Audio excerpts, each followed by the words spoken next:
In my work as an educational developer, I get to observe a lot of college instructors and offer feedback. What I'm going to discuss in this video is one of, if not the most common suggestion I give to faculty. It is a powerful change in your teaching that is honestly ridiculously easy to implement. But first, let's talk about what I see so often that prompts me to give this suggestion. Although lecture gets a bad rap, almost no instructors simply talk at their students for 50 minutes straight or an hour and 20 minutes without end. There's generally some kind of dialogue between students and the instructor, such as interspersing the lecture with content questions addressed to the whole class, or following up on a quiz, exam, worksheet, or in-class assignment with questions.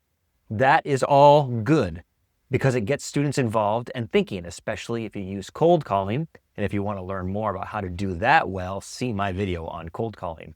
But the way I usually see this kind of question or dialogue style of lecture done misses out on a major opportunity for deeper understanding. What I usually see is the instructor is asking a question, a student is responding, either volunteering on their own or being called on, and then the instructor then replies to either confirm a correct response or correct an incorrect response, right? Now, the problem here is not in the instructor being mean or terse in correcting an incorrect response.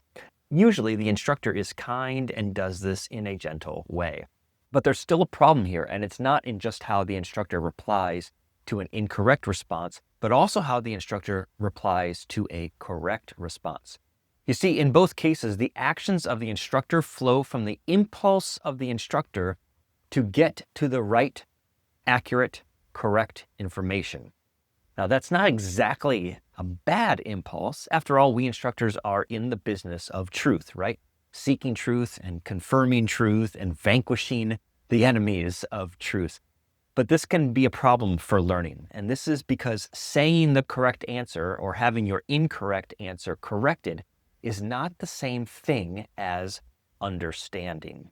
So, as instructors, we should make a shift.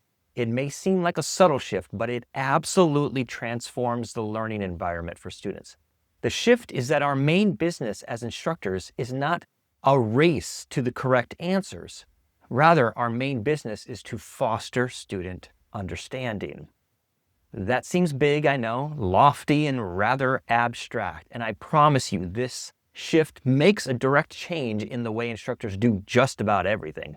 But honestly, what I'm most interested in is how this shift changes the way instructors interact with students. In those real-time exchanges with students about the subject and about your concepts, what are the instructor's habits?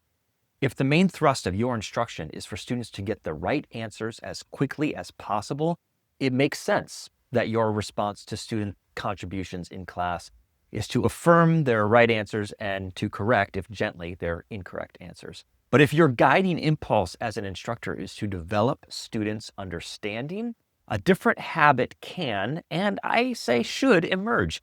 And this is the habit of asking why. The move is so simple, yet so powerful. And here's what I mean.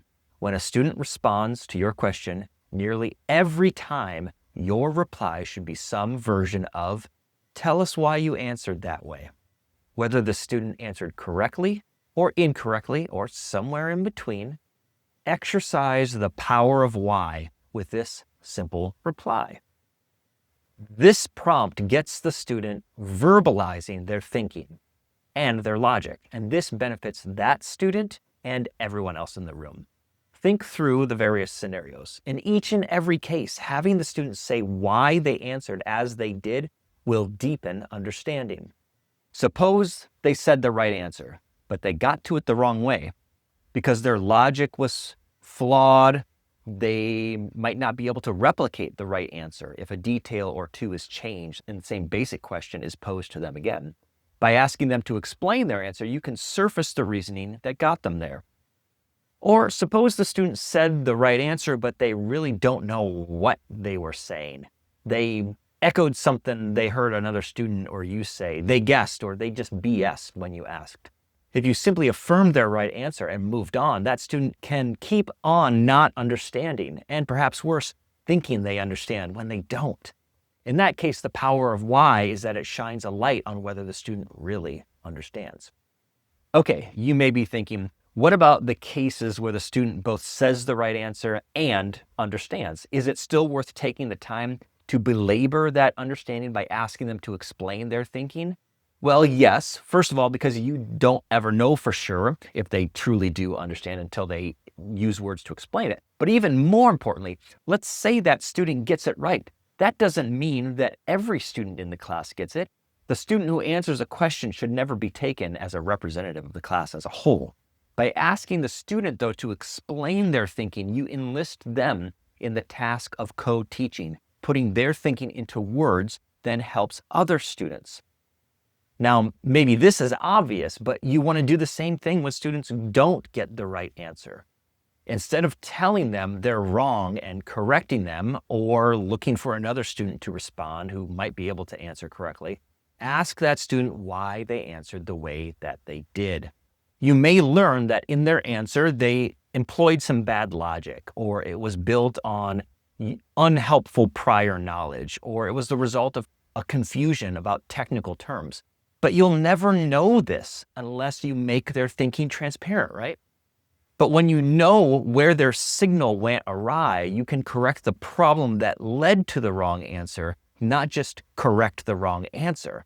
That results in understanding, knowledge that is durable and can be transferred to new information and context. Research suggests that one common denominator explaining the reason why so many different kinds of interactive learning methods generally work better than straight lecture is because they offer the opportunity to correct students' misconceptions. All of these benefits for learning come from this simple change. It's almost like flipping a switch. Just start asking why when your students respond to your questions. It's just a habit to develop, and I promise you it won't take long to get into this habit if you commit starting now. And the beauty of this habit is that it starts to sustain itself.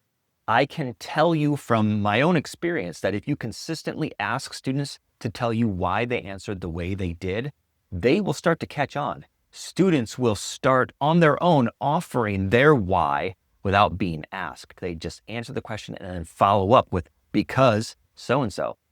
It will simply become part of the process of responding to questions in your class. No longer rushing at full speed to the right answer, but taking the little bit of extra time needed to develop understanding. So, can you commit to it? The next class session you teach, give yourself a goal. I don't know what your teaching situation is, so this will vary for you. Depending on how many questions you usually ask students or how many content-focused interactions you have with students, your number may be different. But decide now. I'm going to ask why 3 times in my next class, or I'm going to ask why 7 times in my next class. And then tell me in the comments what happened. How did it change your classroom and your students' learning? And don't forget to like this video if you found this helpful. I'm getting new videos out all the time, so be sure to subscribe so you get them as soon as they come out.